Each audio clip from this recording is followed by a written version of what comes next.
Me, I've actually been involved in this work since I was kind of a teenager. It was introduced to me when I was really young. So when I was a teenager, I really didn't have a lot of friends. So I really found my home in volunteerism. And I just happened to kind of fall in volunteerism against sexual violence. And so most of my teenage years was kind of spent around that. I really did a lot of work even as a teenager with anybody that would give me a place to let me speak out against sexual violence. So when I was 19 or 20, this organization in Thailand reached out to me and they asked me to come fight human trafficking in Thailand. And I had no idea what human trafficking was, but I thought it had something to do with sexual violence. And so I was like, sounds like a plan. It was about a $22,000 program, and they were kind enough to offer me a full scholarship. But are you guys familiar with Enneagram? Yeah, I got one. Yeah, okay. It's a personality type program, whatever. But anyways, I'm saying that I'm a 5, so I'm a researcher. I have a pet snake, and I know everything you could possibly know about corn snakes, y'all. It's like a little bit ridiculous. And so that kind of happened with human trafficking. When they asked me to come to Thailand to combat human trafficking, I was like, okay, I mean, that sounds great, so I'm going to do my research before I head on out to Thailand. So that's what I did. So I started doing extensive research, and what I found was that human trafficking was happening as much in the States, if not more. It was happening just as much here as it was in Thailand. I think everyone has different callings, and you should follow what you feel you're led to do. But I personally did not feel like I could go to Thailand to combat something that was happening in my own backyard. So I actually turned down the scholarship and stayed in the States and helped them work on building a program in the States. So that's a little bit about me, what I do. I'm not going to bore you with any more fun facts about me, unless you want them, then I will. Okay. So what we're going to cover today is what even is human trafficking. I like to kind of start at the basics and we'll work our way up. Who is the trafficker, who is the John, who is the victim, and a few other things to know. The first thing that I like to kind of introduce is that human trafficking is like a tree with many branches. If you're familiar with this topic at all, you've probably heard some very similar narratives when we're talking about human trafficking. Almost everyone, when I say that word, they have some kind of story in their head. That's how we all do, that's how we would process any kind of information, is we have something in our head when we say something. I would encourage you to kind of open your mind, because if there's one thing to be true about human trafficking, it is that it cannot sit in one single narrative. I one time got asked to present for 6 hours over sex trafficking alone, and I still just didn't feel like we could do much more than scratch the surface. If I went through every possible narrative that trafficking could look like, we would be here for a very, very, very long time. But I always like to kind of share that because I do think that we have a singular idea. And yours might look different from theirs, but we all have just kind of an idea, and I like to start by asking that you kind of open your mind to the idea of the many narratives that human trafficking can look like. There's several different types of human trafficking, and some get absolutely no attention in media, in conversations, on social media, but there's several different types of human trafficking. There's forced labor, there's forced child labor, there's debt bondage, there's involuntary servitude, sex trafficking, child soldiers, sale of body parts. All of these are kind of forms of human trafficking. Though we're going to be primarily talking about sex trafficking today, if you are interested in this topic, I would encourage you to go. Most of these other ones, they usually fall into the categories of labor or sex trafficking. So if you're interested in this topic, I would encourage you to read about labor trafficking. I think sex trafficking definitely pulls at our heartstrings, especially in this work. If you're in this work, it's because you care. So it's definitely, it definitely grabs our attention, but labor trafficking is just as horrendous especially when there's kids involved and kids are being forced to work 12 hours a day, like 6 cents an hour. So that definitely happens, but like I said, there's many types of human trafficking, but we're going to kind of focus on one today. So what is human trafficking? Excuse me. The United Nations defines human trafficking as the recruitment, transportation, transfer, harboring, or receipt of persons by improper means, which are force, fraud, and coercion, for an improper purpose, including forced labor or sexual exploitation. So I'm going to break that down and what that kind of means. So what is force, fraud, or coercion? And the simplest way to kind of explain this is if we come across someone, and not a minor, we're talking about an adult. So if we come across an adult who is appearing to be a sex worker, and we're trying to figure out if they are a trafficking victim, there has to be one of these 3 elements. If they are not an adult, if they have not reached the age of 18, then we don't have to have one of these elements. So that means if I am 14 and I go up to someone and I say, hey, I'll have sex with you for a hamburger, that is literally considered human trafficking legally. So even if that child is the one, excuse me, bringing up the idea, whatever the case may be, if there is an exchange for goods for sex, and that person has not reached the age of 18, that is considered human trafficking by law. So, in saying that, for an adult, there has to be force, fraud, or coercion for it to be considered human trafficking. Force is what we see in the movies. Has anyone ever seen Taken? Yeah, I know one day that reference is going to be, I won't be able to use it anymore, but right now I'm glad I can, because that is what force looks like. I will say it is the least form of trafficking that we see, but it is real. So every once in a while you'll find someone that physically assaults and tortures someone into submission. But more likely what they're going to do, especially in the beginning, is this fraud and coercion component. So fraud would be a promise of a romantic relationship, a promise of a better life, false employment opportunities, and we're going to break all these down a little bit more as we go along. Coercion would be threats. So, if you don't do X, Y, and Z, I'm going to hurt your family, whatever the case may be. Photographing in illegal situations. I always say there is a whole lot of things I would do to not let my family see a nude of me. That would really not be a good time. And so you have someone that maybe their family is very conservative, maybe they're very religious, maybe whatever the case may be, and they're being photographed. Maybe they consented to be in these photographs. And now they're using that as coercion to get them to do other things. Threats involving immigration status, we see that a lot. We're going to break these down a little bit, but kind of keep that in mind, and this is for adults. There has to be an element of force, fraud, or coercion. Does anyone have any questions so far? Yep. Perfect. So breaking down some of the myths and misconceptions about human trafficking. The first one is that human trafficking, specifically sex trafficking, we definitely think that sex trafficking only happens to young girls. But sex trafficking happens to people of all genders, all ages. I will say it disproportionately happens to young girls. I think that's a fair assessment. But LGBTQ plus kids are especially vulnerable. Does anybody want to guess why they would be especially vulnerable? Absolutely, because they're rejected, because they're socially isolated sometimes, so they are more vulnerable. Thank you for sharing that with me. Absolutely, so we'll kind of get into that in a minute. But the second one, of course, a huge one is human trafficking is forced confinement or bondage. If someone's not in someone's basement in a cage, it's not human trafficking, right? No, that's not the case, and neither is it legally.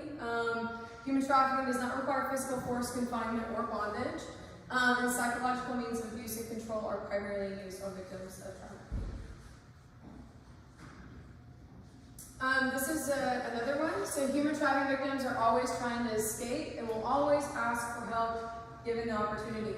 I had someone recently tell me that they know for a fact, I was kind of saying, like, we all come across human trafficking victims in our lives every single day, all the time, and she was like, well, I know I haven't because no one's ever come up and asked me for help.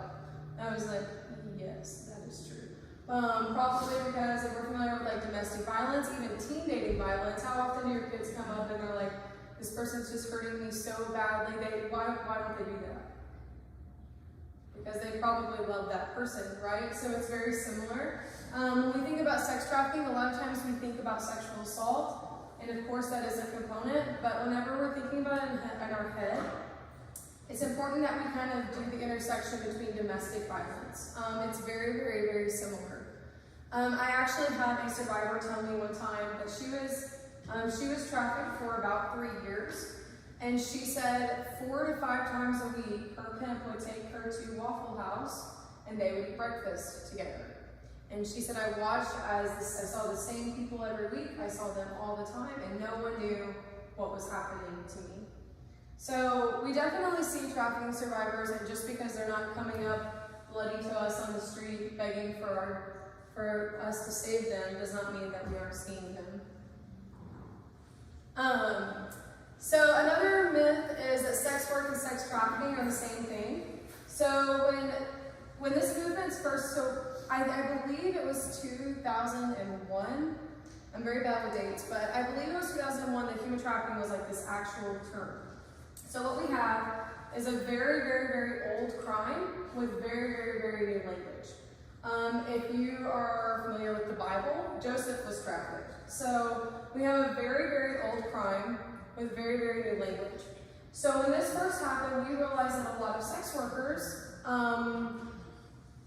in our community were actually being trafficked. They were being controlled, they were being pimped out, whatever the case may be. So we went in and we flooded with information about how we don't treat sex workers like criminals. We're like, hey, listen, like if you look at this, there's elements of force, fraud, and coercion all over this. Listen to me, listen to me.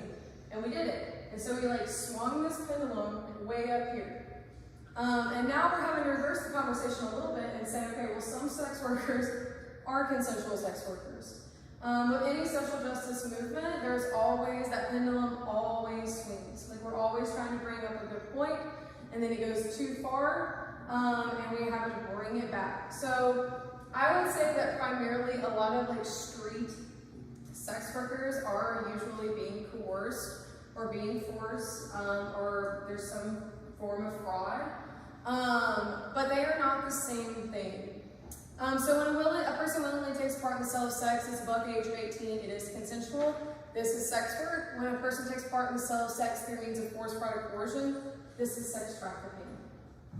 Do you have any questions? No? Are you guys sleepy or am I boring? No. Okay, so some statistics for you. Just like any victimization, it's hard to come by statistics, right? Like we can say 1 in 4 women are sexually assaulted, we can say 1 in 6 men, whatever we want to say. But the truth is that the numbers are always like disproportionately off because people don't come forward, people don't, whatever the case may be. Same with domestic violence, anything.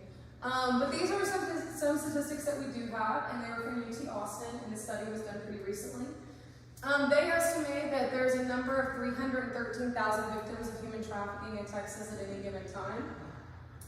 There's no way that number is not considerably low, but we'll give that to them. The National Human Trafficking Hotline receives more calls from Texas than any other state besides California, and we have been hanging out at the top of that list for a very, very long time. I think there's a few reasons for that. One, we're a huge state, so naturally we're going to have bigger numbers being such a huge state. There's some other reasons for that, but regardless, yeah, they receive more calls from us than any other state besides California. The last one is the industry of human trafficking costs the state of Texas $6.6 billion. They did not really say if that meant yearly or like every couple weeks. They didn't really say, so I don't really know the answer to the question. But what that means is like social services, counseling, all the things that the state would help with a survivor. So that's about how much it costs the state of Texas. When I talk about human trafficking, I think it's absolutely imperative that we talk about rape culture in our society for a variety of reasons. So whenever we started bringing, has anyone ever looked up human trafficking awareness? Just in general, have you ever seen signs, billboards, commercials?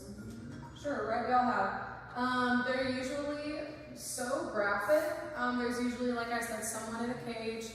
And I definitely believe that the reason that we had to put such shock factor on human trafficking is because we live in a society that perpetuates rape culture every single day. So if we're in a culture that is totally okay with some of these things,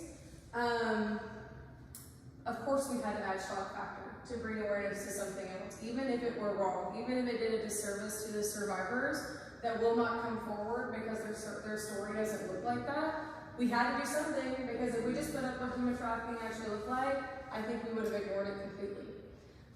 So some examples of that, and I don't know if you can read this, but the Bud Light can says perfect for removing no from your vocabulary for the night. Everyone knows the Robin Thicke song, Blurred Lines. Basically that song went super famous. It was like a top hit for a long time. But he says, I hate these blurred lines, I know you want it. So it's like, I know, like, you're giving me mixed signals, I don't really know what you want, but like, I know you want it. Is everyone familiar with the Brock Turner case? Yes, okay. So, for those of you guys that are not, Brock Turner brutally assaulted a girl. There was video footage of it. He did so behind a dumpster. There was even witnesses. I'm not gonna get all to it, it seems like most of you guys know, but of course his dad sent letters to the judge saying he was just a good boy, he just made a mistake. He ended up spending 3 months in like county jail, which is just crazy because they had, like, it's so hard, and you guys know, it's so hard to collect evidence on those things, and they had evidence, they had witnesses, and that dude walked out with spending 3 months in county jail. I'm not gonna read this one out loud. Can everyone read that last one? There's a little in here. I can't, so just people. Yeah. Okay. So this is a sign that says yes means yes, no means yes, yes means A-N-A-L.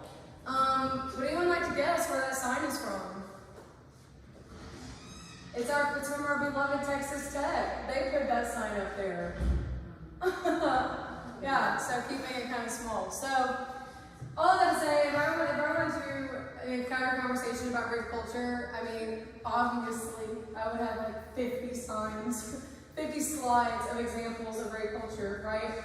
But I do think it's important that we've all, if you drink, you know that's okay, but I know I've been to a bar, I've drank a Bud Light, I've listened to this song, and obviously, I don't know, it's like a lot. But what my point is that we see these things all the time, and we are so numb to it. Like, we're so numb to how much rape culture is just perpetuated in our society and in our culture. So, of course, when we started bringing awareness to human trafficking, we had to make it look like this. So that looks pretty scary, right? So we got a kid here who has a black eye, busted lip. Someone whose hands are tied. Help me. Of course, there is always age, always. We had to market it this way. And like I just said a moment ago, we did an unspeakable injustice to trafficking victims by doing this. They will not come forward when our billboards look like this. They will not come forward when we have this narrative in our mind, because they're going to say, my story does not look that way. People that are in a cage in a basement probably know that they are a victim of crime. They probably know that something horrible has happened to them. But survivors of trafficking in a normal sense sometimes don't even know they're a victim. They don't even know they're a survivor. They don't even know what has happened to them as a crime, because we have done so much marketing like this. Does anyone have any questions? No? Okay. I just wanted to say that if you want to read a really great book, the girl that was the victim of Brock Turner, her book is called, I can't remember. I have it on my bookshelf. It's full. Know My Name. That's what it's called. An amazing book, and it shows the perspective of the victim. And my eyes were open to even how she was treated and disbelieved, and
That's why she named her book Know My Name.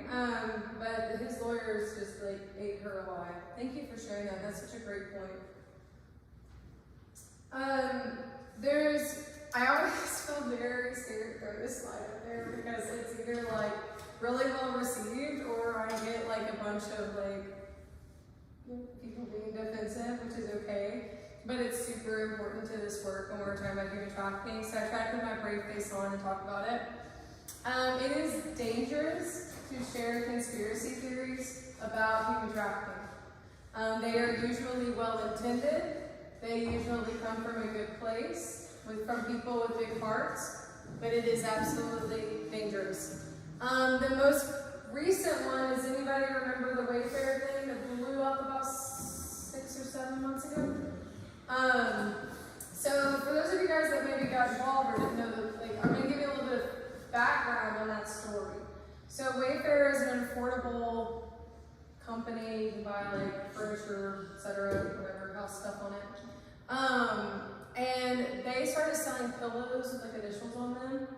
And so there was a Reddit thread where they started suspecting that they were selling human beings in cardboard boxes and sending them across the country. So this was a Reddit thread, and it got so much traction that they had to investigate it pretty quickly. It was a pretty loud movement that came from a Reddit thread. So they investigated it. Within just a few days, they had debunked this. And so what happened from it was hashtag Save the Children. We remember that just a few months ago, right? So in saying that, obviously anyone that wants to save the children is coming from a good place. Obviously you care, and that's why you're doing that. But that Save the Children, once again, perpetuate the idea that human trafficking is a young, beautiful girl being shipped in this cardboard container to be sold online. And it just doesn't usually look that way. So once again, we took a huge step back, and we are still having to untangle that for our survivors that we're seeing. And they're saying, well, I wasn't a child, and I wasn't shipped in a cardboard box, and I wasn't X, Y, and Z. So we are once again having to untangle all that looked like. And like I said, I know it comes from a great place, but we need to make sure that the information we're sharing is a holistic picture. We need to make sure it tells a full story. And we also never want to share something that is based in something that is not true, like Wayfair. There's been other conspiracy theories like this, like Pizzagate. Does anyone remember that one? It's been a while back. I think that was like in the Clinton era. QAnon, all those things. Just make sure that if you're trying to bring awareness to human trafficking, that you're making sure, like, of course, hashtag Save the Children, but maybe hashtag Save the Adults too, because they're being victimized as well. Let's just make sure we always share a holistic picture. Would anyone like to come at me or ask any questions about that? Sometimes is it okay. Another thing that we often do, and I put this in my slides since that Wayfair thing, because once that happened and Save the Children went viral, also I think it's important to say that that's not really my opinion. The leading voices in the movements against trafficking echo that sentiment. But I put this in here after that because what I noticed after the Save the Children campaign, after that went viral, is all of a sudden kidnapping, human trafficking, and pedophilia were just like these interchangeable terms.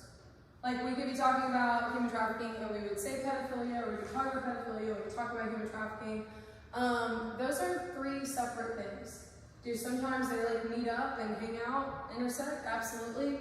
But those are three different crimes. And it's very important. There is sometimes a human trafficking victim that never experienced kidnapping and never experienced pedophilia. There is a person that has been a victim of pedophilia that was not trafficked, that was not kidnapped. All the way around. So those are three separate things. Kidnapping is obviously the action of abducting someone and holding them captive. Human trafficking, we're kind of talking about that, so we're going. And obviously pedophilia is a feeling of sexual attraction towards children. So they're just different things. And it's important that we make sure we use the language of what we're actually talking about. So, moving into who is the trafficker. Have y'all heard of Pimp and Ken? Okay. Thank you for laughing. I think it's funny too. You say Ken. Pimp and Ken. I have all of Pimp and Ken's books, which I feel a little conflicted about because obviously that is giving that person my hard-earned money to like undo everything he's doing, but my interest got me. But anyways, whatever the case may be, it's actually really funny if you do read his books, which I'll talk about in a second. He literally says everything I'm saying in just more of a like down-to-earth way. Like, it's just really funny. He literally talks about how he doesn't have to kidnap his hoes, like he doesn't have to do this or that, like and we're gonna get to that in a minute. But it's very interesting when you read it because it's like reading my presentation.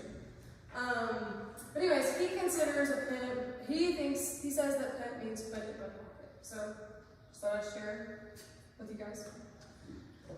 So why do traffickers exist and thrive? There's a couple pretty obvious reasons. I truly think if we look at most issues, it comes down to a basic greed. Obviously not all of them, but where there is money to be made, there is going to be money to be made.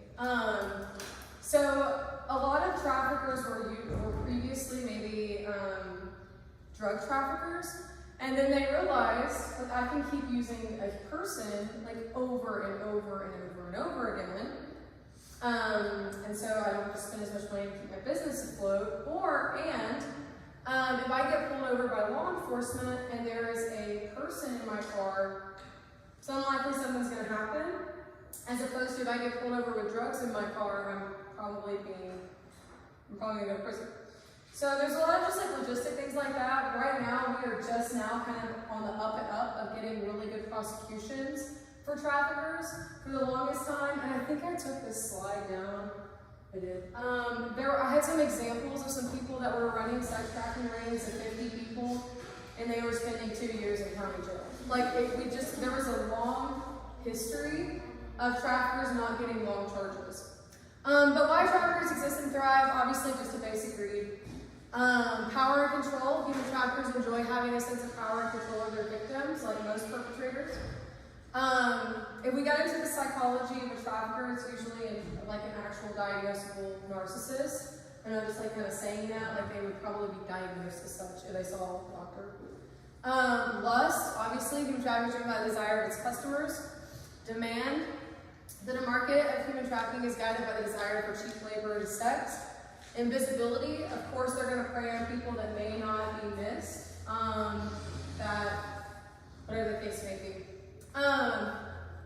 I think it's super important to mention, I think it's really easy to look at human, and I'm going to get into this in a minute, but it's really easy to look at human trafficking as a victim and a trafficker, and that's kind of the end of the story. But the truth is that traffickers would not sell women, would not sell human beings for sex, if there wasn't this third party up here asking for it. If there was not a demand, they would not do it. Why would they? This is all about money. We can get our heartstrings involved, but the truth is it usually always comes down to money. I'm going to break that down in a minute, but I just think it's important to mention. So who's the trafficker? That's Pimp and Ken, the 48 Laws of the Game.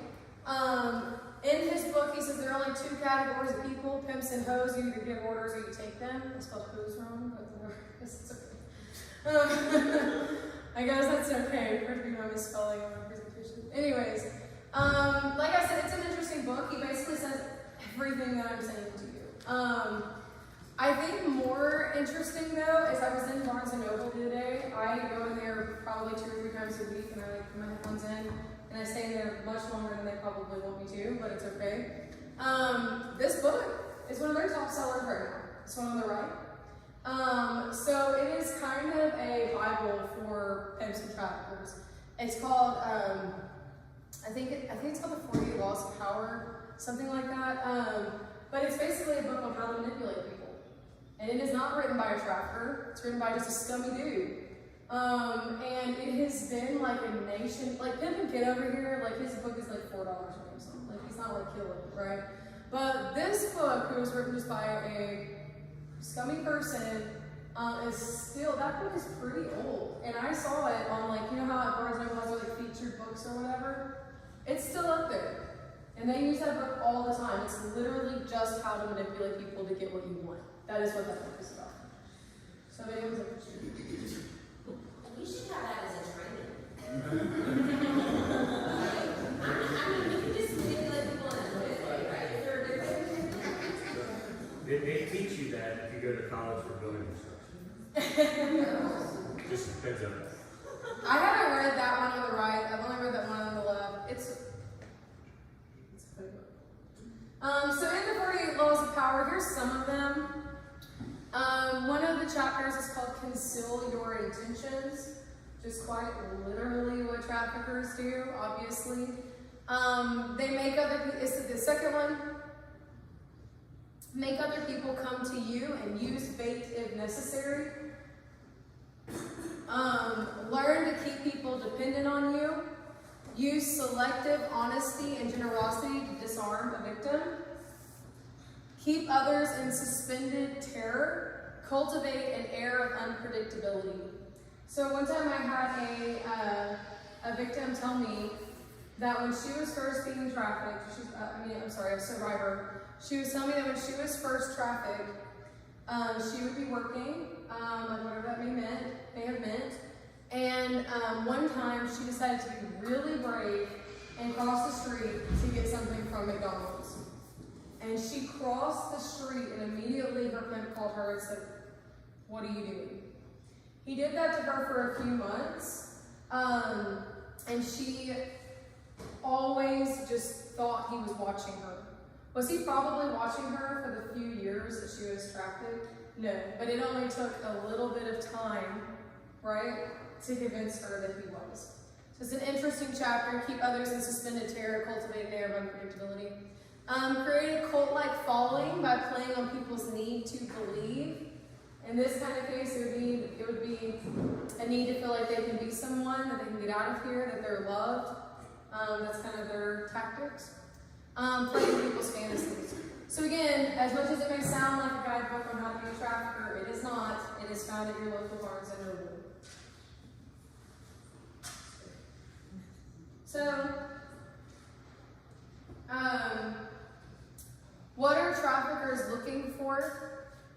There's obviously risk factors, right? So we all are familiar with those. I'm sure you use that kind of language all the time. I love this model though because it's really important that we think about all different types of risk factors. So some example of societal risk factor, there's cultural norms that condone violence, like we talked about. There's discrimination. There's income inequality. There's laws and policies that limit access to healthcare, education, mental health resources, and economic stability. Why do we think that income inequality would matter whatsoever to human trafficking? Promise of money, right? Like if we take a teenager that's never had anything, and we tell them like, you can work for me, you're gonna get a lot of money, that's really enticing to someone that's never seen money before. Laws and policies that limit access to healthcare, education, mental health resources, all those things. Example of community risk factors, poverty, lack of resources to build social support and healthy relationships, lack of intervention against violence, including intimate partner violence, and early access to substances. I thought I was going to die on a hill, which was that the prevention of human trafficking was getting the word out there about what human trafficking was. I felt so strongly about that. Because in the time that I've been doing this work, I realized that it's just still so commonly misunderstood. So I was just absolutely convinced, that the prevention of human trafficking was to tell people what human trafficking was. And now I realize how absolutely ridiculous that idea was. Because the truth is if you know nothing about human trafficking, but you provide a circle of support for these teens. If they feel loved and they feel valued and they feel seen, it's so much less likely that they're going to be trafficked, because it really comes down to some basic vulnerabilities. And so I've seen people that I know have prevented more human trafficking than I ever have, and they don't even know what the language means. But they gave teenagers a safe space.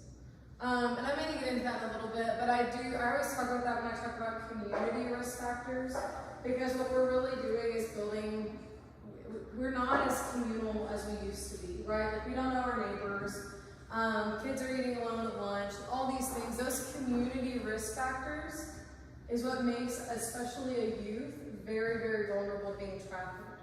That feeling of being alone, that lack of resources.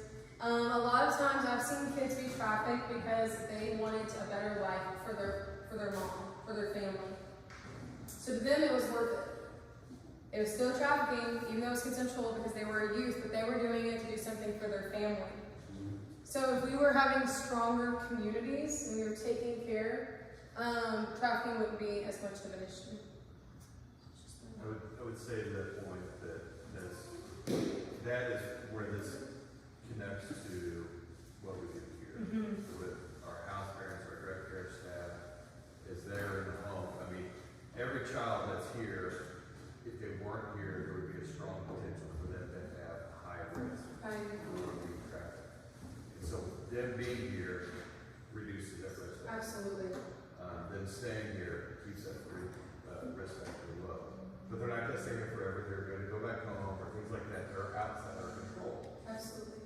But that's where the work that we do here, these house parents and direct care staff do here, of instilling that individual value in the work for the kids. That, hey, these things that were done and said to you before, but that's not true. Here's who you truly are. Yes. And building them up and giving them, whether it's practical things that they're good at or characters or traits that they're good at, things that they can grab a hold of, because our kids aren't going to be here forever. That's what after they leave here keeps that risk factor at a lower level, even though they may be going back into a higher risk environment. Yes. So when we look at this, we're like, well, I watch my kids and I do this, and so no one's going to take them. Where this plays into what you're talking about today is number one, they're here so they're safe. Right. But two, the work we're doing on a day-to-day basis to build identity, value, worth, instill purpose into the kids, when they leave here, that work continues as a reducing the risk.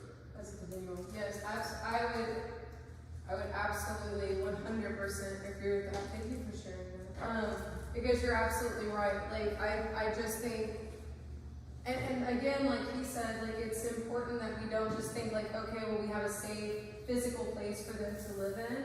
It is really that work that we do on empowering them, on building that identity, that is absolutely crucial, not only for when they're with you, but for when they leave.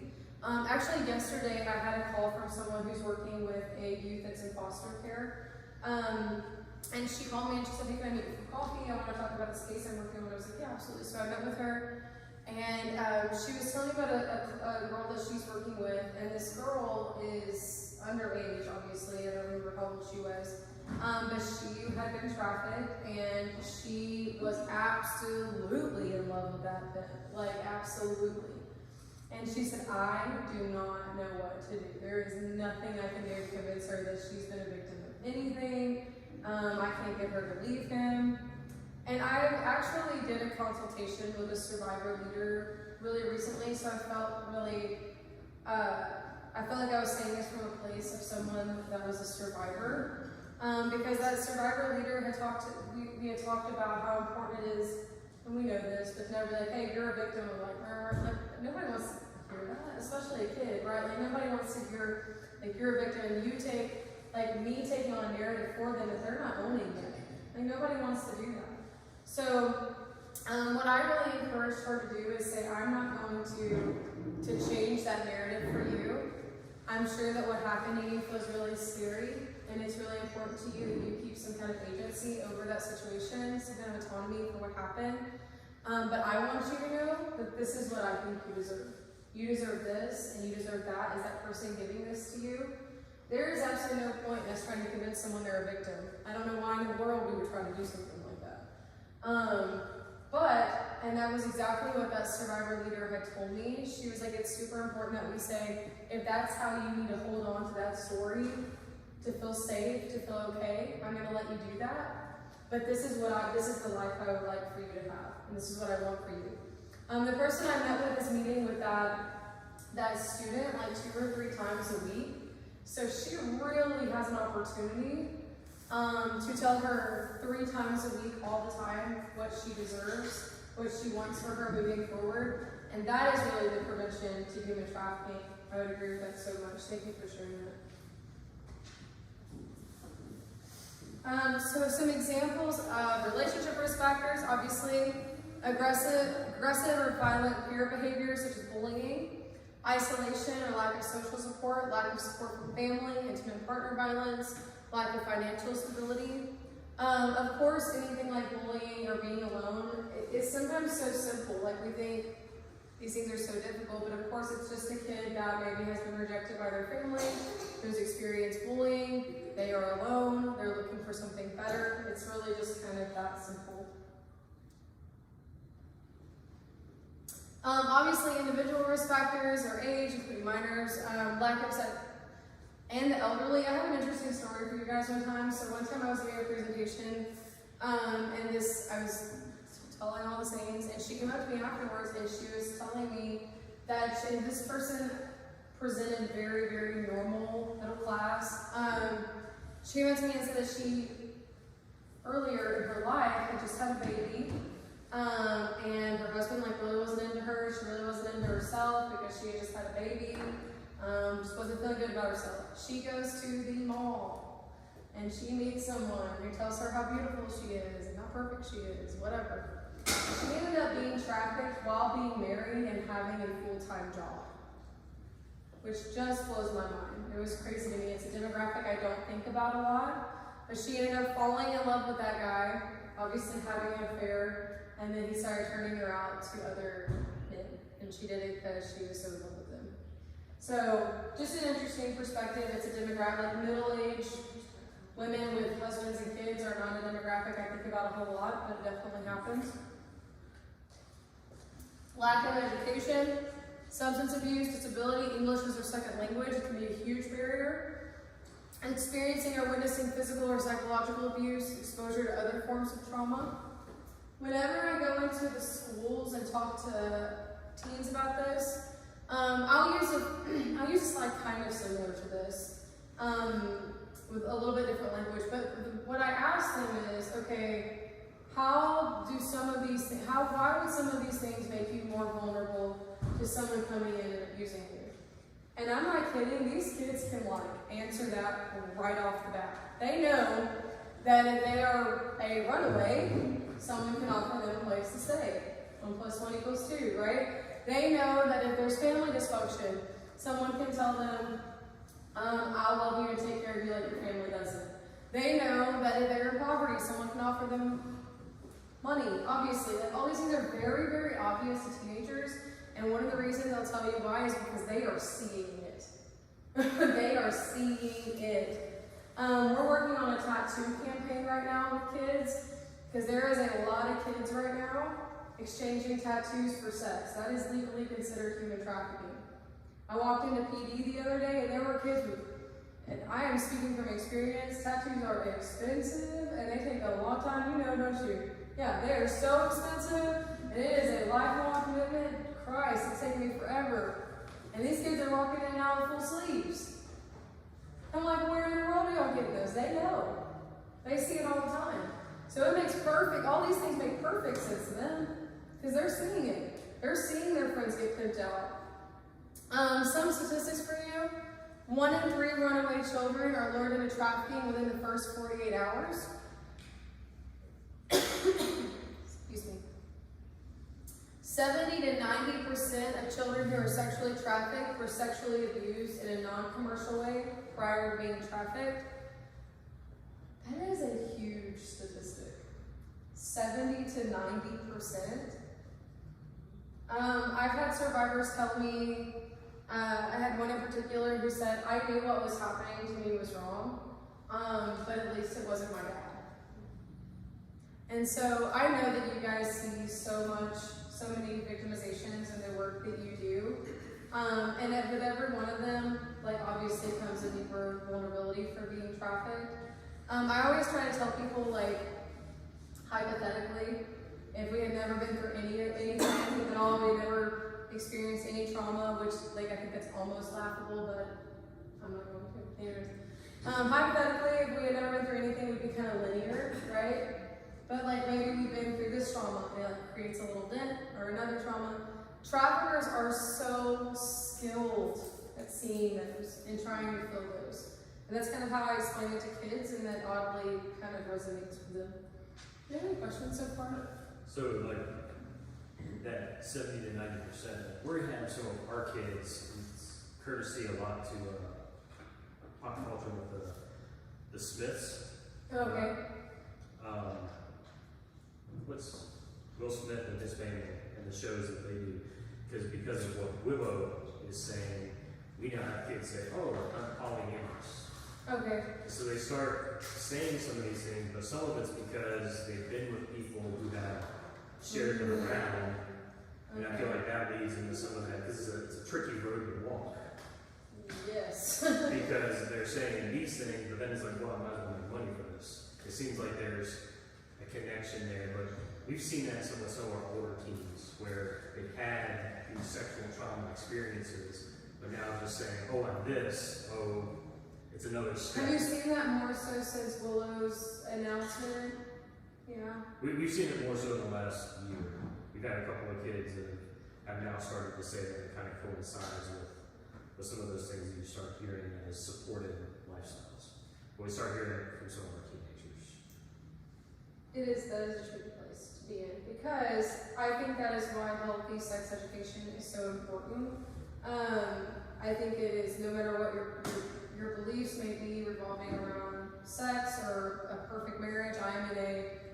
My husband and I were in a monogamous relationship. He's a cis hetero man.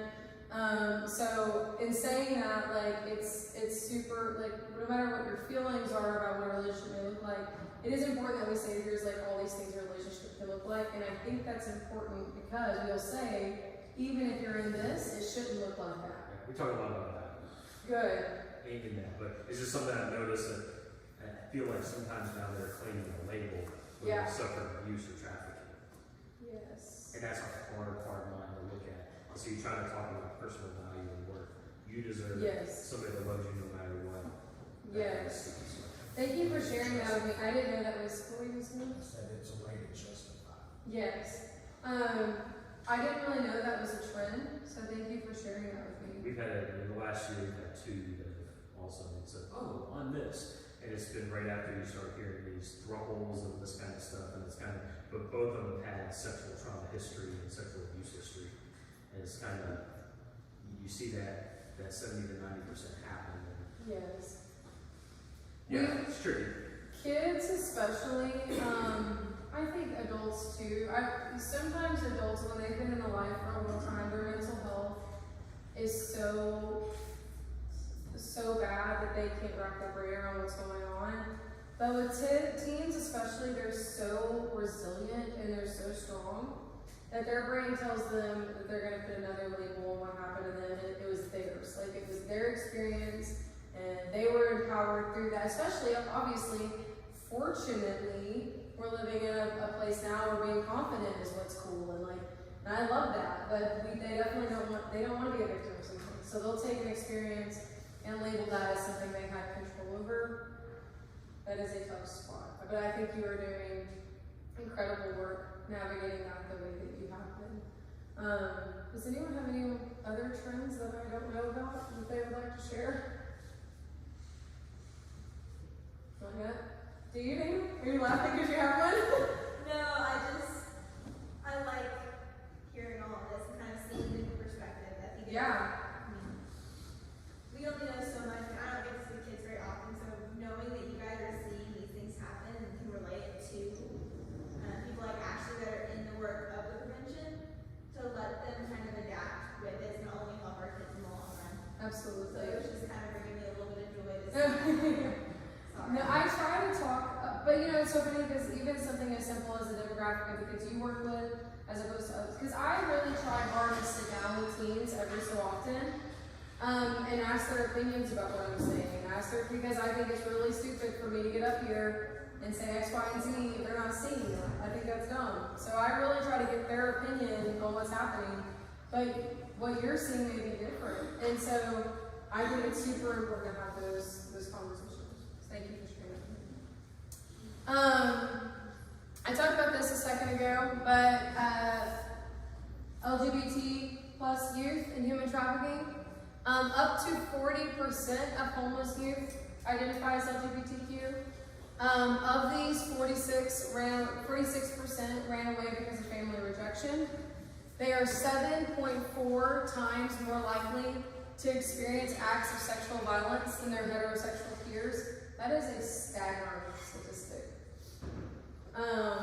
That's a huge number. They are 3 to 7 times more likely to engage in survival sex to meet their basic needs, such as shelter, food, and drugs. I worked with a client who was underage. She ran away. Someone approached her and said, "Hey, if you'll have sex with me and my friends, you can come live with me." And she was like, "Absolutely." So considered trafficking, even though she said yes, because she was underage, but she was LGBT and she was experiencing a lot of rejection from everyone in her life. LGBTQ youth face higher rates of discrimination, violence, and economic instability than their non-LGBTQ peers. When faced with fewer resources, employment opportunities, social supports, LGBTQ youth who are away from home must find ways to meet their needs and may therefore enter the street economy, engaging in commercial sex to meet their needs. Sorry, that made me run out of breath because I have quite a horse through. How do traffickers meet their victims? I think this question is funny, but it gets asked me a lot because my answer is kind of like everywhere, I don't know, everywhere, online, in person. I do think online is obviously, just the hub right now. So we have to be really careful about online activity. Do you guys are familiar with 806 at downtown, or 6th Street, right? I always tell people, like, I know the owner of the 806. I hang out there several times a week. It's one of my favorite places to be. However, when I'm thinking from a trafficker's perspective, like, what a hot spot, right? Because they have open mic nights where they let underage people come up and do their poetry, share their dreams, share their story, and that's lovely. That is how we create community space that holds our youth. But also, as a trafficker, I could definitely see how that would be where I'd want to go hang out, for sure. But anyways, where traffickers meet the victims, obviously sometimes it's family, friends, acquaintances. Familial trafficking is an epidemic. Like, I'm not going to get into that too much because I'm sure you guys see that all the time. But family pimping out their family, parents pimping out their kids happens all the time. Intimate partners, obviously a lot of times traffickers come in the form of an intimate partner. Power and control can be used over victims to ensure their cooperation. Employers, this also really falls into labor trafficking, but the power dynamic in an employer-employee situation relationship can give an employer a pathway to trafficking, withholding wages, etc. Obviously, sometimes they meet them through organized crime, gangs, landlords. I've worked with some survivors that were not from the United States, and I'll tell them things like, you know that your landlord can't say that they're going to up your rent if you don't have sex with them, right? That's illegal. And they're like, what? No way. That's legal where I come from. So sometimes it's some basic education about the law, especially if you're working with foreign-born students, or adults for that matter.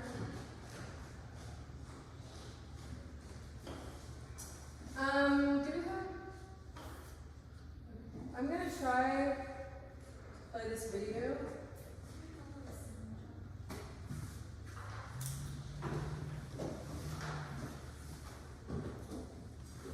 So you guys can get a break from my voice. I know it's lovely, but.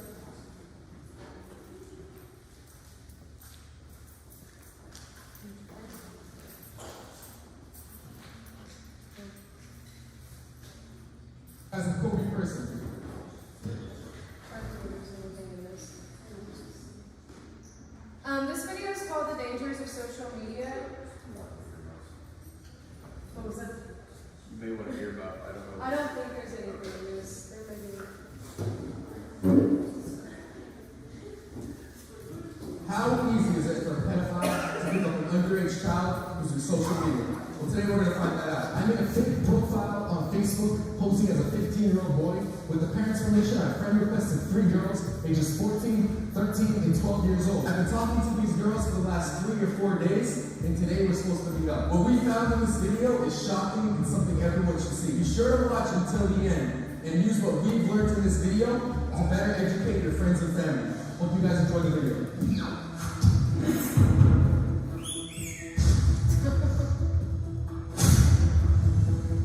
This first girl, her name is Michaela. She's 13 years old. We've been talking on Facebook for the last couple of days, and we're supposed to meet up at the park later when her parents leave the house. I'm just waiting right now to get the text that her parents have left the house.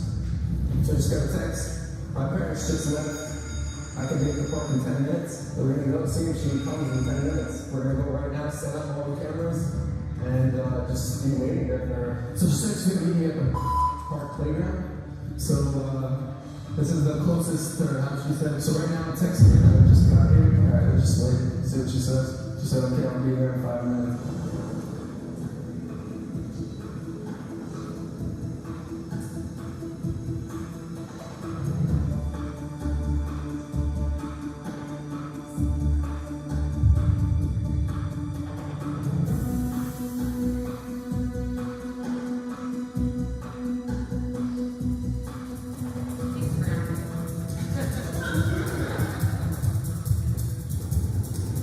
She's coming here. Michaela?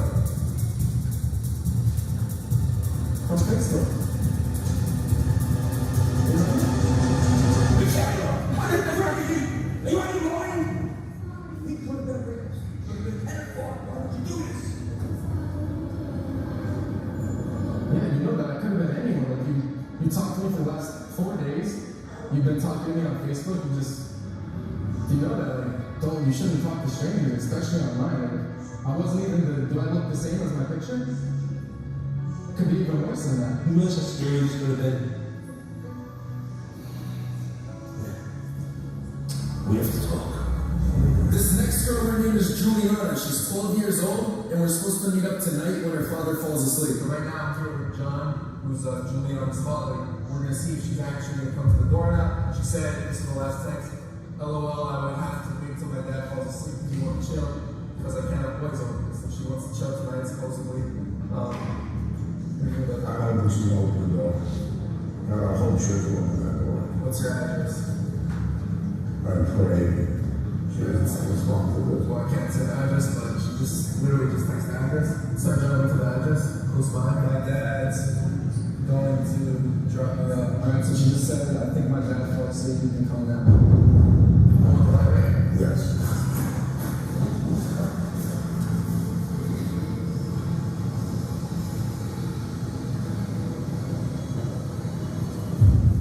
I'm outside, going to the front door.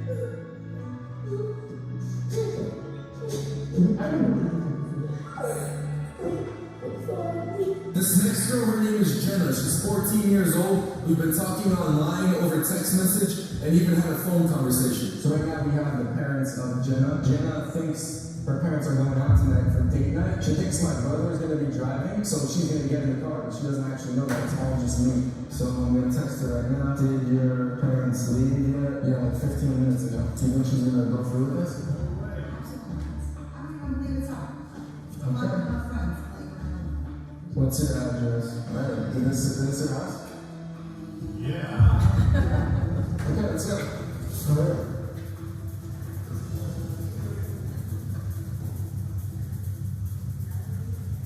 You don't hear her coming out. You don't think she's coming out? She better not be coming out. So you know.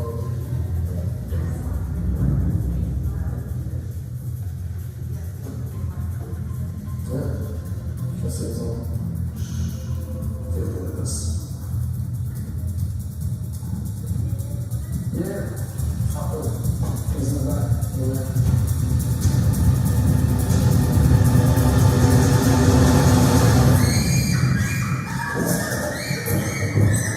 Stop it, you're on fire. Down. Look, down. Turn around.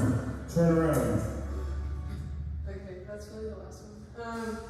I don't know that I agree that like instilling fear like that is like, or like the way they like screamed at those kids is like obviously it's one of the best thing to do. But I also kind of get it. I'm not a parent. I think some of our dads here want to do No, it. I asked him, I said, would you yell or not yell? He's like, oh, I will yell. Yeah. So I'm not a parent, so I really don't get to give an opinion on such things, but I think it is funny, you know, like them like putting masks on or whatever. But I do think that's an important video to show, and I think the main takeaway, aside from all the humor, I think the video's funny, but I've watched it a lot, so I think the main takeaway is how short of a time he had been talking to them. He did not talk to them for months. He did not talk to them for a year. He was talking to them for like 4 days. That is crazy to me. And I can't, like, when I talk to parents about trafficking, I hear, violence in general against teenagers, but they say the same thing those parents were saying. You know, like, not mine, what happened in my house.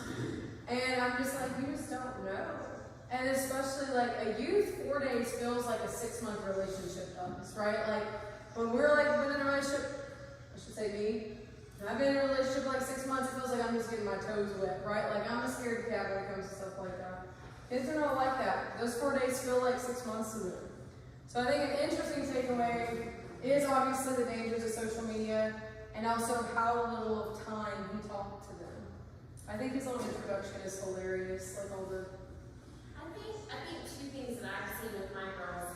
One would be, even though you said that you had 2 different perspectives. One is that hill that you wanted to die on, that people needed to know what sex trafficking was, and now you're like, well, there's this other portion, but even that other portion, if you know, showing love and trying to, you know, pour into that kid, doesn't take away those other traumas and those other stressors. And so I do think that it's important that we're continually educating our kids.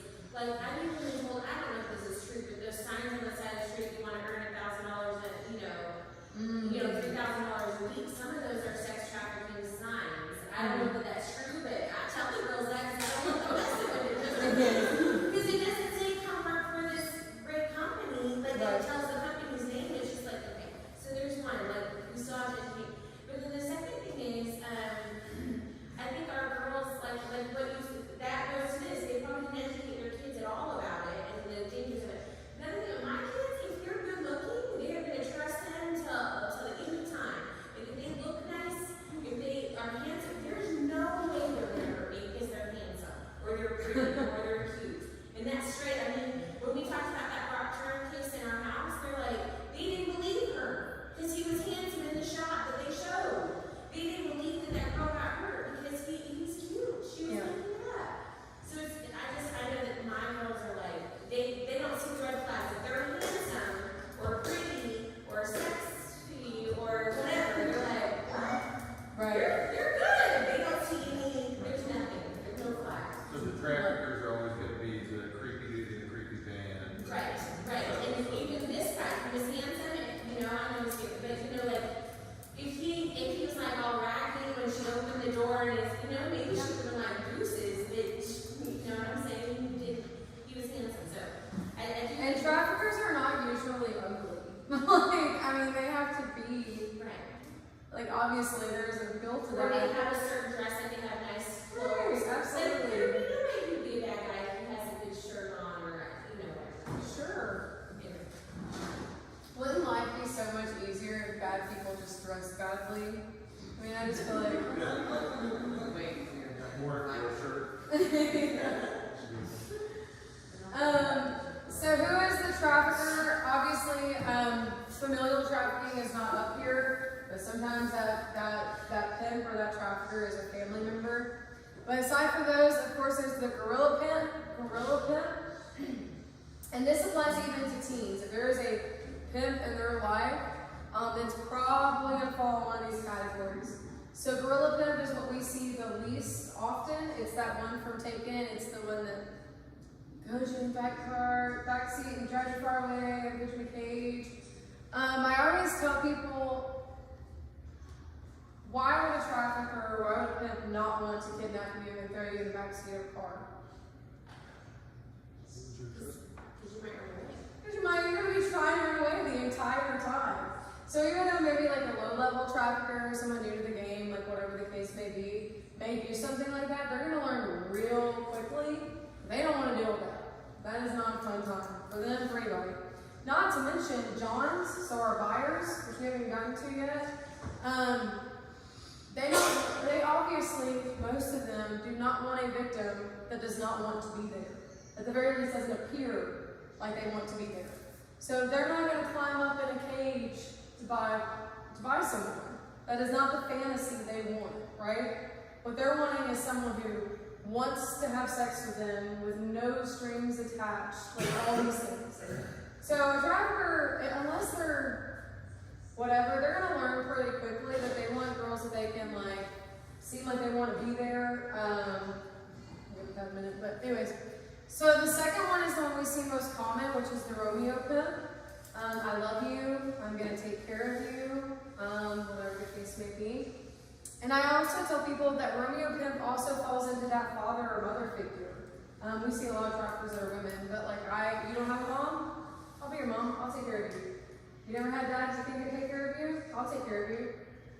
So it really is just like founded in that promise of love. And that is not to say that these things don't go violent. We're really talking about the recruitment tactic, right? So whatever the case may be. CEO trafficker. So a funny story for you guys. Have any of you guys ever been in Memphis, Tennessee? Yes? It's a spooky place, huh? Like it's like, okay, it's like not what it's cracked up to be, okay? And so when I was like 10 years old, my grandparents thought it would be a really great idea to drop me off at the mall in Memphis, Tennessee. And so I'm there, and the little context for the story is I was a little ugly duckling, all right? Like I was just a really weird kid. I was just weird and bizarre, and I didn't have a lot of friends, and I was really awkward looking, okay? We all maybe were at 10 years old. And I'm not saying that to be self-deprecating that, I'm just saying this to make a point. Which is that I'm in this mall, I don't have a lot of friends, I am in the food court of this mall, and this man comes up to me, who is very good looking, and he says, I think you could be a model. And we all kind of roll our eyes at that because, like, do I look like a model to you? No, well, especially not at 10 years old. And we think that's funny, but you have to imagine a 10-year-old's brain, right? And so he just tells me how beautiful I am, and I'm just like eating it up. And then he does what I just never would have thought possible. He hands me a business card. Okay? I had no idea that you could go to Vistaprint and you could print off 500 cards that say Ashley Knowles MD. Like, I didn't know that. I didn't know that. I'm 10 years old, right? So he hands me his business card. He doesn't force me to say anything. He just tells me how beautiful I am. And I walk out the door feeling on top of the world. The difference between me, and I had no idea that he was a trafficker. I know that he was not wanting me to be a model because, so. But in saying that, the difference between my situation and what happened next is a huge difference for what happens with most kids, is I had family that I was eager to go home to and tell them that I had just had this experience. So I go home and I tell my mom, I'm like, somebody wants me to be a model. And she's like, that's hilarious, and throws it away. So that is funny. I think that's hilarious. I think it's like very indicative of like the bluntness of my family. They were like, no, he doesn't. Like, goes the carbon trash. But the difference is I had someone to take that home to, right? And the kids you're working with do as well, right? It's you guys. So hopefully there's an environment in that home where if something like that happened, they would be excited to share it with you, right? They would be excited to tell you about this thing that happened with them that day. And then that's when you could be like, I think you're beautiful, but you're not old enough to be a model. Like, there's no one going to be paying you X amount of money to be a model. That's not realistic. I think this isn't real. Let's look on the website, because usually it's not even a real website, right? It's just like something fake. I used to spend a lot of time on Palo Ro's campus, and I had a kid there tell me one time that there was a man that came up to her and offered her a job as a secretary in an undisclosed location, making like $1,500 a week. And I was like, well, sis, that's not real. Like, that's not gonna happen. But they get these fake job offers all the time, and they may not be trafficking, but they're at the very least not real. At the very, very least, they are not real, right? There's some kind of scam. So teens especially get these job offers a lot. Obviously, more progressed traffickers are going to prey on the desire of that person. So they're going to offer them a job in the field, per se, that they know that they're interested in, as opposed to just coming up to a random 10-year-old and saying, you can be a model. So we see that, I would say, secondly, in that Romeo pimp, that like, I'm your boyfriend, and kind of what we were talking about, we see that definitely the most. I'm going to show this video really quick. Oops.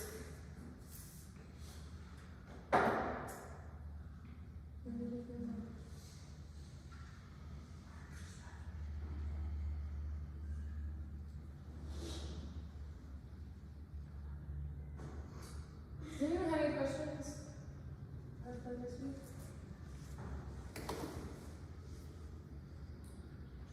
So this is a video a Romeo trafficker who's actually convicted. So this is him. There's a dangerous game being played in Toronto and across the country. Romeo pimps who promise love and security, then enslave girls as young as 12. Moved up and down highways, from hotel to hotel, and motel to motel.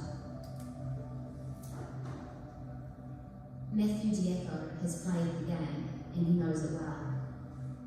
Charged with trafficking, kidnapping, assault, forcible confinement.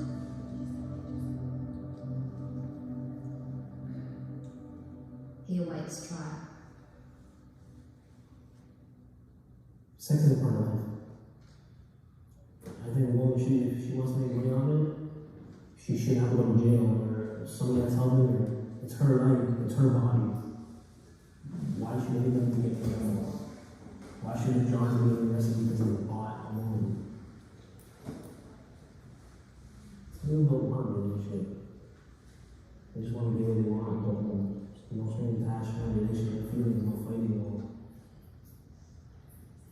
Quick business deal.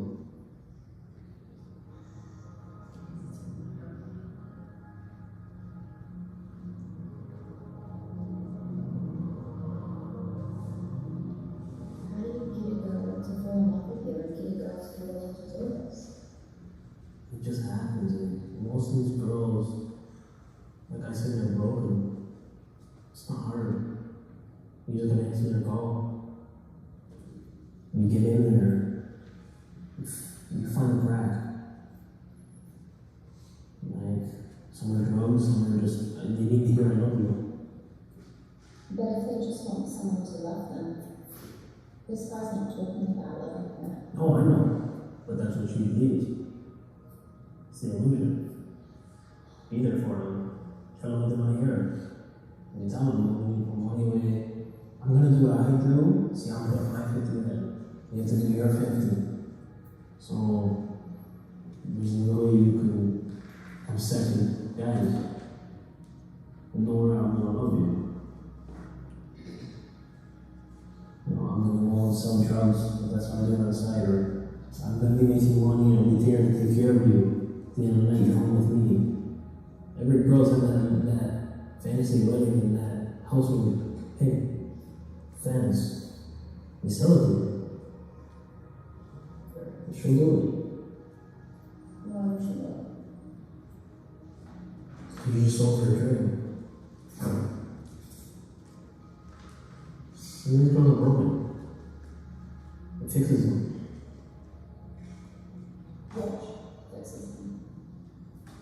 No one someone out there cares. The illusion of it, right? Me, I don't let that happen. Because I'm not going to sit behind you and say, oh, I love you. I don't. I love my money. And would you call that paying them? No. I don't know what you call it. I'm not a pimp. A manager.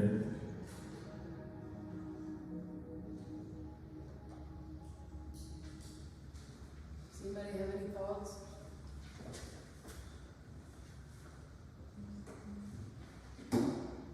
What? He's woke. It's her body, our choice. Yeah.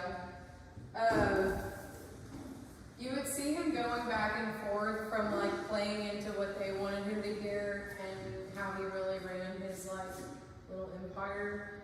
I've watched this video so many times, and I think that the thing that sticks out to me every single time I watch it is when he says some people just need you to answer their call. I don't know, there's something about that statement that just guts me, that they're literally asking him how he gets people to be in this work, to be in this life, and he says sometimes you just have to answer their call. I mean, that is just so sad to me, that we have kids and adults alike, but kids especially that are so vulnerable, that have been through so much, that feel so alone, that someone can get on an interview and they say, what do you do? How do you do it? And he says, sometimes you just have to answer their call. I mean, that is just incredibly sad to me. But I think Matthew Gayko is a good example of a Romeo and Juliet. Do we have anything else? Any questions, comments? Was he trafficking kids? I think he was trafficking adults. Usually it's like that 18 to 22 range. A lot of times though, if you see like a survivor of trafficking at 22, it started when they were about 15 or 16. Some statistics say that the average age of entry into the life is 12 to 14. I don't put that up there because it's not a rock solid statistic. But a lot of times you will hear things like that. Like if they're coming forward as a survivor in their 20s, it started when they were 19. I recently met with some students to talk to them about what apps they're using, which is super funny because I could tell you them today, and they're going to be different tomorrow. And I think you guys know that better than I do. I think it's funny when I get like questions about one request for presentations about current apps, trending apps. I'm like, okay, I can come in there, but are you gonna have me come in next week too? Because they are different all the time. And you guys know that better than I do. But with that being said, I did recently talk to some kids about what they're using. They said that Kik is really big, which is funny to me because Kik's been around for a really long time. If you guys don't know, it's an instant messenger, but it won't show up on a phone bill or anything, it's over the internet. So it's kind of like messaging within an app. Have you guys heard of Yubo? I had never heard of Yubo either. I get further and further out of the loop like all the time. But anyways, so Yubo, you sign up and you say, my name is Ashley and I'm into snakes and horror movies. And they're like, great, we're gonna put you in this chat of people who also love snakes and horror movies. Sounds cool, right? Why would that be so dangerous? Because they already know it is an instant report right off the bat. Exactly. Like that is so dangerous. So if I were a trafficker, of course I'd go in and say, am interested in arts and crafts and horses and dogs and cats and like I'd be in every chat room in there, and there's an instant rapport there, right? So I think it's a very dangerous app. But there are more. When I'm talking to parents, I always tell them it's just important to talk to your kids about what's on their phone, what's dangerous. You can't keep up with the apps, they're going to change all the time. But talking to them, ask them, of course, I'm sure you guys know about things like calculator apps that look like photo albums and all that kind of stuff, so it's ever changing. Oops. OnlyFans, have y'all seen an upkick in that? What are y'all seeing? I'm interested to know what your kids are saying or doing in regards to OnlyFans. Our kids are pretty old fashioned. They meet 1,000 million dudes on Facebook. Oh, that is old fashioned. Randomly message them or on Instagram when they start hashtagging things. Then they'll reach out to them with the hashtag saying, oh, I saw this hashtag. I'm a represent XYZ fitness company. We want you as our model. So do you have older kids? Yes. Okay, that makes sense. Because younger kids, no, they snub their nose at Facebook. So that's interesting to me. I don't know any of our girls that talk about OnlyFans, but at my other job, there's a lot of talk about OnlyFans, about how people bought their houses, and I'm just going to ask you if you thought that this was an open door for it. And I bet nobody, hardly anybody in this room knows what OnlyFans is. Well, I hope nobody knows what it is. It's my third job, but whatever. So OnlyFans is a content subscription service. In case you're not familiar, it started out as a way to monetize your following. So if you had 5,000 followers on Instagram, you could say, "Ayo, I'm gonna like put on this exclusive content on OnlyFans, and you can pay for it." That is what it started out as. But as always, that is never enough for human beings. So it basically turned into like a massive porn site. And so people that have a lot of followers on Instagram or whatever the case may be can say, like, here's a shirt, like, here's a picture of me, like a low cut shirt, but if you pay for my OnlyFans subscription, I'll be like completely nude, whatever. Well, a lot of our kids, I mean, all their influencers, YouTube influencers that we watch, the celebrities, even just normal celebrities have OnlyFans. So Oh, they yeah. all know about OnlyFans. Yeah, so it really, really blew up after actress Bella Thorne claimed to make I don't remember how much, but a staggering amount of money after being on OnlyFans for like one day. I've been to a lot of webinars and trainings about OnlyFans because there's two separate conversations to be had, but not when it comes to kids, and I think that's the important component that we're talking about today. The site does claim that you have to be 18 years or older to enter, but it's like, you have to say you're 18 years or older. I mean, it's like, so basically now there's a bunch of child pornography online. I don't really agree with like scare tactics, but I always talk to kids about how if they're distributing nude photos of themselves, it is child pornography. And when I say that, for the most part, that like really grosses them out. I have no idea if it changes what they're doing. So OnlyFans is now kind of a hub for child porn too, because kids are getting on there and selling their own nude photos. OnlyFans, I do not believe is an app. It wasn't last time I checked. So it would have to be kind of gone through your browser. Thank you. I was like, internet provider. So, real quick, a lot of our kids have Snapchat. Something that this is a girl that's my age I went to school with. She'll post teases to her OnlyFans and then post how much money she makes on her Snapchat to draw people into getting on the site to see her content or get on to make money from it. So that's something you need to watch for like on the kids. It's just like her stories. So it's like if they have Snapchat and they happen to follow random people, just the add on picture, the add on Snapchat. That's how they get drawn into this. Who goes, I made $200 in 3 hours for posting this content. Yes, Snapchat is a huge advertisement tool for OnlyFans. And my thing, honestly, I'm like, if you're an adult, if you want to do that, that's not really your business. But if you're a kiddo, like if you're a kiddo, that is distribution of child pornography. So, but you're absolutely right. Snapchat is a major way they advertise their business. So we're all familiar with grooming. I'm going to tell you a quick story.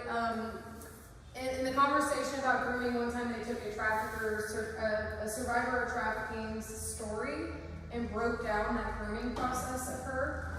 So she talks about how she met her trafficker in like this very normal way, just friend to friend.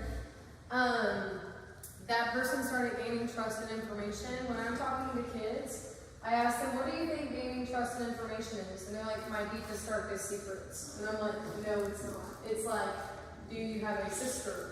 What are your favorite hobbies? Are you and your parents fighting that day? It does not have to be your deepest, darkest secrets.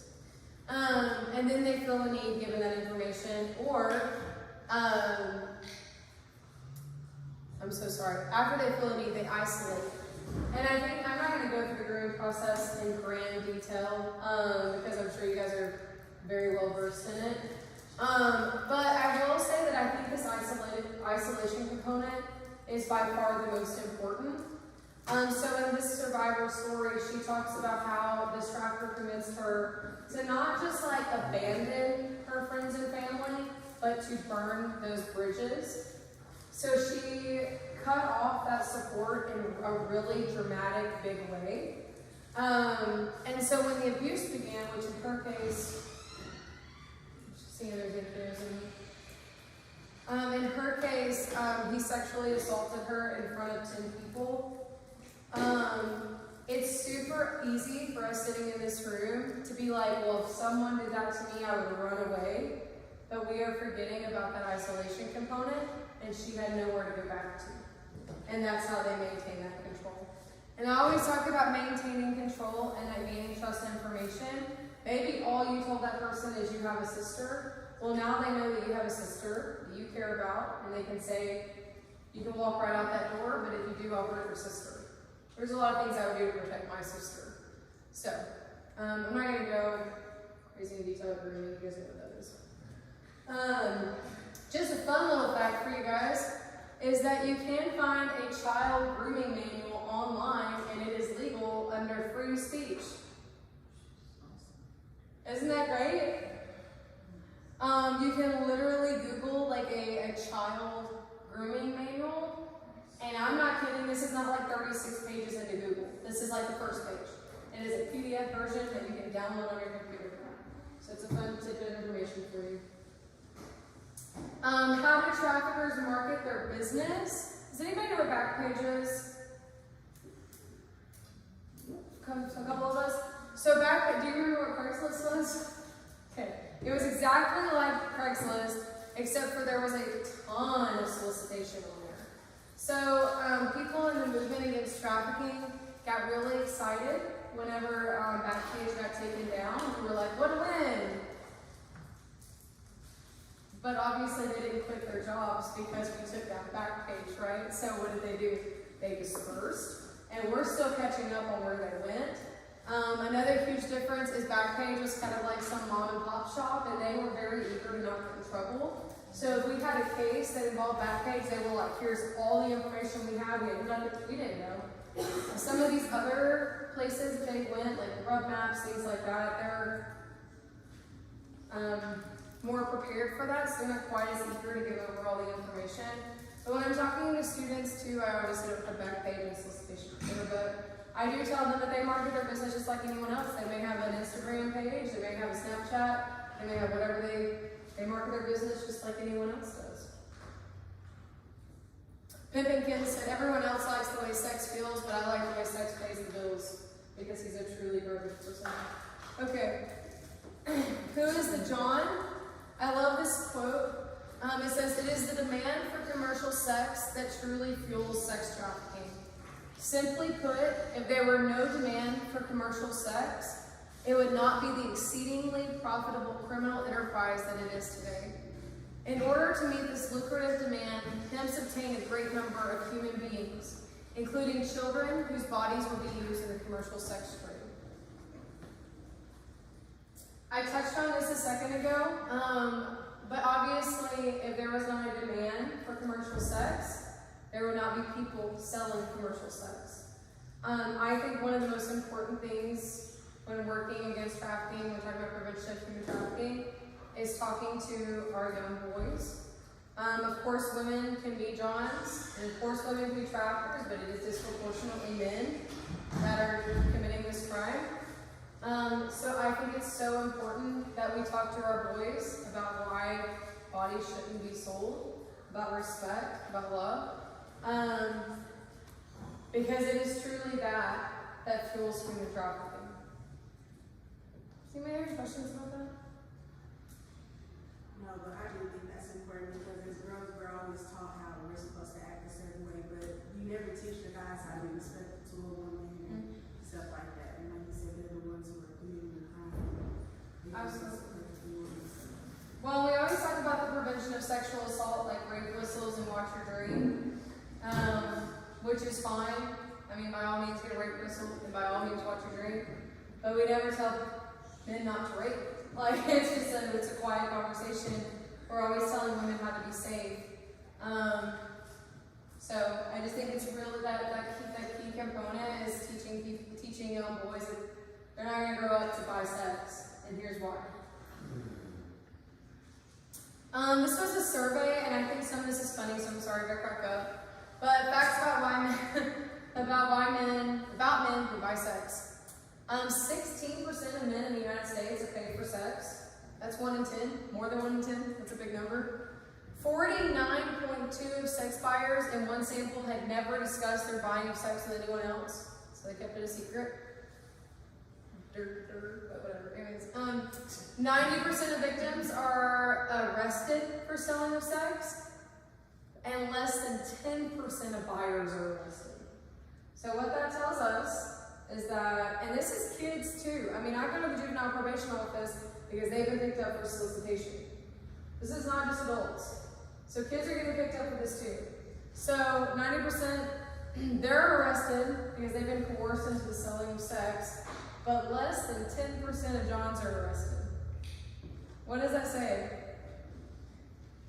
It goes back to that rape culture we talked about, right?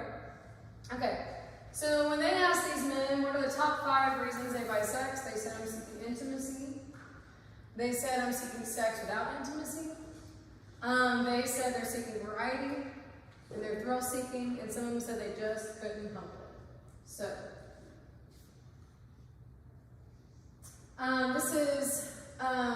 this was a study with over 1,600 men that were arrested for soliciting prostitutes.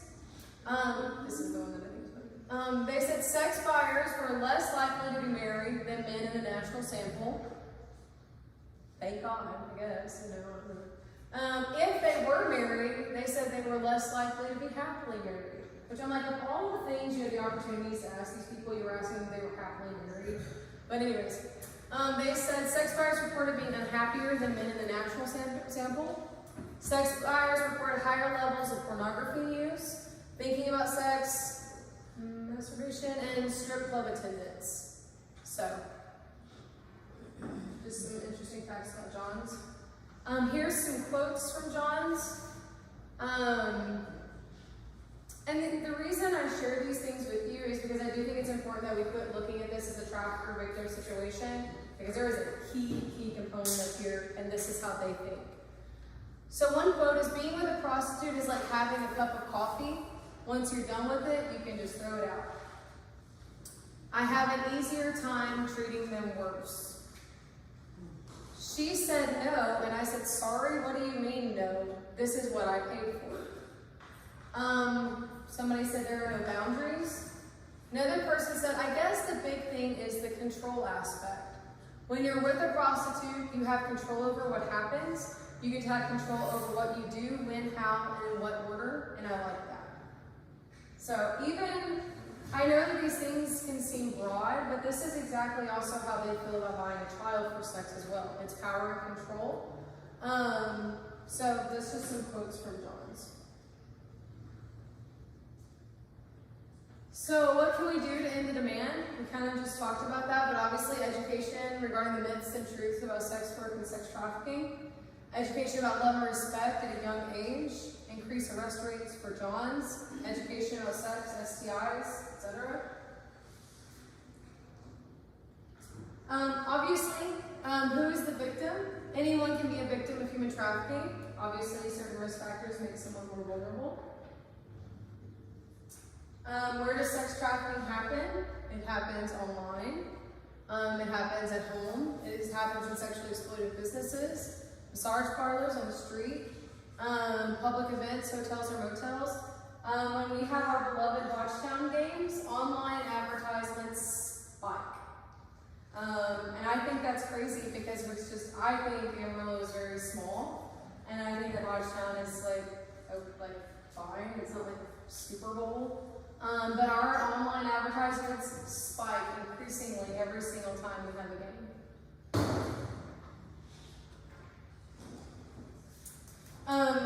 I went to an incredible talk by Dr. Stephanie Powell, and her work is really preventing young men from becoming traffickers. And I think something super powerful that she mentioned, that I don't have time to go into deeply, but she talks about how the risk factors for becoming a trafficker are exactly the same as becoming a victim, which is wild. So we're sitting here and we're talking about all the ways to prevent someone from becoming a victim, and as we should. But I think it's also important that, because I know you guys are working with young men too, so when we walk out of here, be thinking about those risk factors in that context as well. Does that make sense?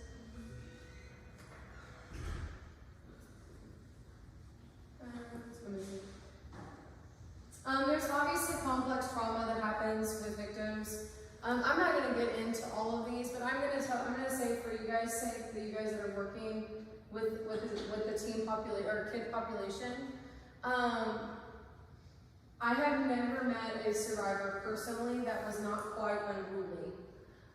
They were usually very hard to get to know. They acted out, they were hurt.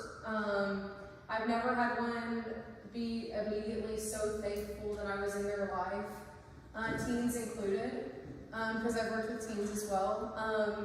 But they are usually your wild card. They're probably the ones causing you trouble in your house. I'm not saying that they're all going to be that way. Maybe they're the ones that's kind of quiet, but you guys know the signs of trauma in your houses. But they're probably going to be the ones that are giving you hell. That you're like, oh my God.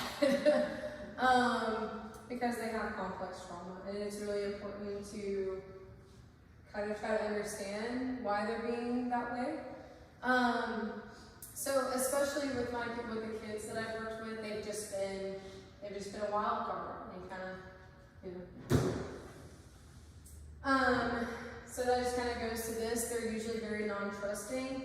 They're usually very untrustworthy. And I think that you guys all understand that with my clients. If I have a meeting with any survivor, whether they're an adult or a minor, and I say that meeting is at 3 till 4, I block out 3 to about 5:30 because they're not going to show up when they say they're going to. They're not going to do what they said they're going to do.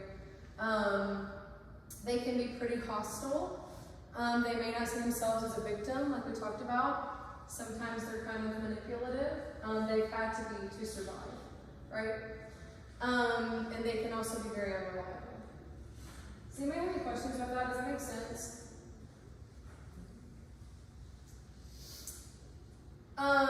This really won't apply as much because they're probably in your homes, but there is a question of why, instead of why do they stay, I think another question is like, why do they still stand up for that pimp, or why do they still stay by that trafficker? And there's a variety of reasons. With adults, there's a major fear of the police. Major fear of the police, which is sometimes actually fair, because a lot of times they're picked up for solicitation and that pimp gets to just walk away. There's a lot of threats that you may see with your kids. They may not want to tell you what happened because that person has completely convinced them that they're going to harm someone else that they care about if they tell. There's a lot of shame, obviously. They are almost always convinced this is your fault, this is your choice, you're doing this of your own volition. And so there's a lot of shame in regards to that. Trauma bonds, so when someone is constantly hurting you, but that is the only person you really feel like you can go to talk about that hurt, and that's the same person, that kind of vicious cycle creates a very strong bond. I would say about 40% of the survivors I work with, or have worked with over time, we're still kind of in contact with their pimp or their trafficker. Because that bond to them is so strong, usually, even as a teen. That girl I talked to yesterday that's working with that foster youth, she said I couldn't drag her away from him. She is in love with him despite all that he's done to her. Obviously Stockholm Syndrome, I don't know if you guys are familiar with the actual case, but there was a bank robbery. They were in captivity with those bank robbers for, I feel like you would know this, it was like 4 or 6 days. You don't know? So when the bank robbery happened, they were like literally treating them like dogs, putting leashes on them. But they would give them like little perks. So it's like, okay, thank you for walking with me. You walk so well, I'm gonna give you some water. I'm gonna let you call your mom. And they held them in captivity for like 4 or 6 days. When they got out of that situation, some of those victims refused to testify against the perpetrators of that crime. Because within 4 to 6 days, they had a bond with them. That is bananas. That is Stockholm Syndrome. So you imagine a victim, especially a kiddo whose brain is not even fully developed, has been with their trafficker for, let's just say 6 months. Of course they're going to defend them. Of course they're going to love them. So that's some of those reasons. Other reasons a victim may continue to protect their perpetrator. There may be a sense of belonging and family. Maybe that trafficker had more than one victim. They got close to the other victims. Of course, drug sources, substance abuse issues, language and social barriers, force, threats, fraud, coercion, blackmail, fear of retaliation, of course, normalization of the exploitation. One of my favorite quotes, and everyone always wants to go through, they want something like some kind of bullet point list to take back on what the signs of trafficking are for the demographic that they're working with. Some youth indicators are they're frequently running away. Anybody running away is running from something to something. There may be a sudden change in attire or personal possessions. You guys know how much money your kids have. So if they're coming home with things that are very expensive, where in the world are they getting that? Uncharacteristic promiscuity, a boyfriend or girlfriend who's considerably older, references to partner as daddy, that's more common than you might think. Coach to rehearse responses to questions. They may be getting tattoos, which I'm sure you guys kind of monitor those things, but if they're getting some kind of stick and poke of someone's initials, that is bad news bears. Like that is some red flags. The Polaris Project, which is obviously one of the leading agencies against trafficking, I love what they say. They say it's not knowing the signs, it's knowing the story. So hopefully in this brief time that we had together today, I was able to depict a small picture of what human trafficking can look like, and you'll be better equipped to see it. Because it really isn't knowing your bullet point signs, it's knowing the story.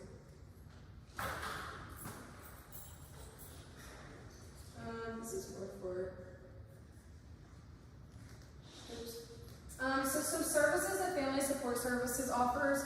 When I was talking to that person yesterday, I kind of realized like, okay, this person, this survivor that she is talking about, obviously has a lot of support. She has a case manager, she has a counselor, she has whatever she needs. And so we really talked about a collaboration on what my role could look like if they are seeing a victim of trafficking.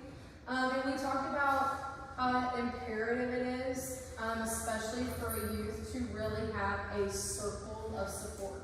They cannot have too many people loving them and supporting them and empowering them. So we kind of talked about that and really what that can look like. But here are some specific services that we offer. We offer case management, safety planning, obviously. Sane accompaniment if they need that. Funds for relocation if needed. That's really more for adults. Counseling, shelter, funds for basic needs, crisis intervention. But really just give me a call if you guys see that and I can support you in any way. Dana has my contact information. It'll also be up here. But if there's any, if you guys have a survivor, and you're working with her or working with him, and that person just needs a little extra support, just please reach out to me and I will do whatever you guys need for me to do. I know you guys got a lot of work that y'all do. If you're interested in human trafficking, some ways that you can get involved is joining the Freedom in the 806 Coalition. We are partnering with No Boundaries International to start outreach efforts in September, which I'm super excited about. Host an educational session for your church and business. That's what you've done. And obviously educate your family, friends, and the kids that you work with. I think that would be the most imperative takeaway. Here is my contact information. Feel free to call or email me, and Dana has it too. Does anyone have any questions or comments?